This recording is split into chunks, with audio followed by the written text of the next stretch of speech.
guys, it is Tristan with Nerdouts Newsstand, and I am going to warn you right now, this video might get a little personal, so if you like the more business side videos that I make, this one's probably not for you. But a while ago, I was asked a simple question. Why do you like Harley Quinn and Poison Ivy so much? And then I kind of ignored it, not to be mean or anything, but I do my best to not get personal because I feel like that's super unprofessional. Well, at this point, I've done this for so long that I think people have kind of figured out a lot of why I'm drawn to those characters. And I've done videos that are more personal and they seem to go over well. I always was told you don't go that way. You don't get personal when it comes to something like this. Well, all bets are off the table. So I got a comment more recently, I would say within the last week, why I was drawn to these two characters. And I've talked about why I was drawn to Batman as a child, that I felt like it was that dichotomy of I become a different person and no one can hurt me, right? And I really didn't start enjoying Harley Quinn and Ivy till a little bit later, I would say 3 or 4 years later, when I started to realize, hey, I have boobs. Hey, I kind of look like that. And I realized that, boys really do, at an early age, just love boobs and love women and so hid in the corner. I think a lot of it with Harley was because of my past. Now, I've talked in generalities about when it comes to Harley Quinn, more about when it comes to, let's talk about Johnny Depp for a minute. I was never this massive fan of Johnny Depp. I like him. I enjoy his work. But the reason why I really enjoyed him was simply because, took interest in this, was the abuse side, making victims look dumb, right? So that's why I got into that situation. And it's also a reason why I love Harley Quinn. A lot of times people get irritated when you say you can see yourself in a character, but that was it. I was, later on in life, I was educated. I'm not a doctor by any means. I would like to eventually become a nurse practitioner, but that takes getting my student loans paid off all the way.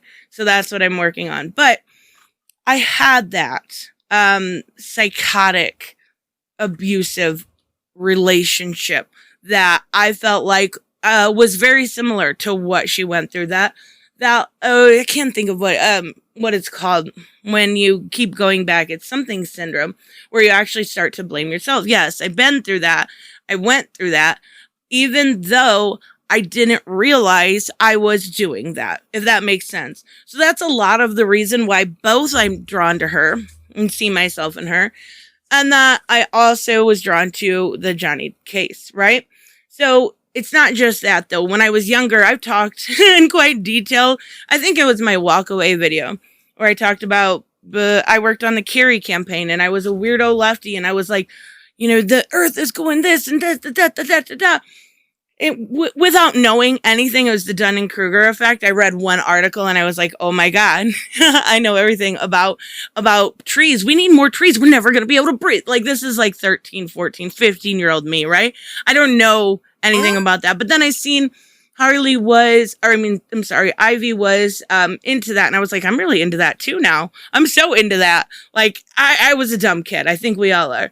So what I liked about her, though, was she was exactly opposite of me, where I was weird and obnoxious and asked dumb questions and said dumb things and probably didn't make sense half the time. She was cool, calm, collective, and seductive. And seductive was what drew me in. And then when I got a little bit older, and I started to realize that I kind of liked girls. I kind of liked boys. I kind of just liked everything. And I think a lot of that has to do with just me personally. And that's something I've never really talked about. But that's why, in a lot of ways, I've avoided the subject and I'm drawn to the character. That only is seen in something, in a comic book, right? But I was seeing that in my real life and I didn't understand. For a long time, I didn't know much about how to get away or how to get safe. And then when I was able to and then educate myself, I learned a lot about myself, and whether it was seeing myself in these characters or understanding the love that they have for each other, whether you are with a man or a woman in your life, it didn't matter to them. We've seen Harley date plenty of men, whether it's Nightwing or Booster Gold, but then she goes back to Ivy, right? So that kind of always drew me in. It was always that I never got along with girls. I seen something like Gotham City Sirens, and I was like, how is that? That's not real. I don't get along with girls. I may stare at them. I may kiss them. I may sleep with them, but I don't get along with them. I like gay men. Like, I get along with gay men generally.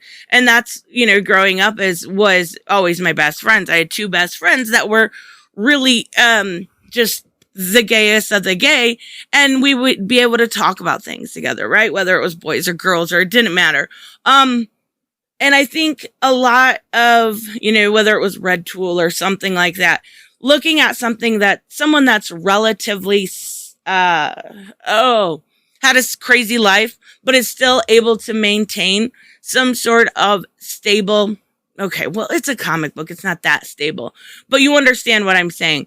Either way, I loved these characters for whether they were an eco-terrorist or seduction, or they were going through a terrible relationship. I could see myself in them. Yes, you heard that right.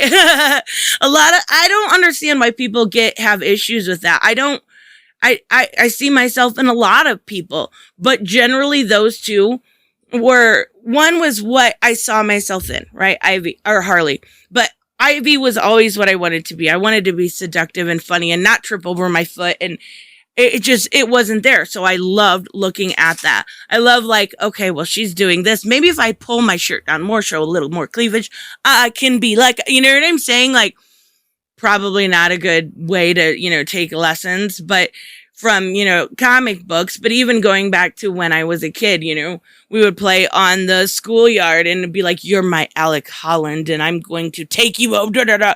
Like, I was just retarded. Like, I just really was. But knowing that there were people, or at least the idea of people out there that were just as weird and messed up and fucked in the brain as me, it was kind of nice, right? So, anyways, that's the answer to that. People are going to be like, I didn't ask for this. This is way too much information about this lady. But it's on my side channel, so a lot of people won't see it anyway. So, anyways, let me know, of course, what you guys think. Let me know down below your favorite character, why you're drawn to them, whether it's because you share sexualities or it's just because they're a bad fucking ass. It doesn't matter.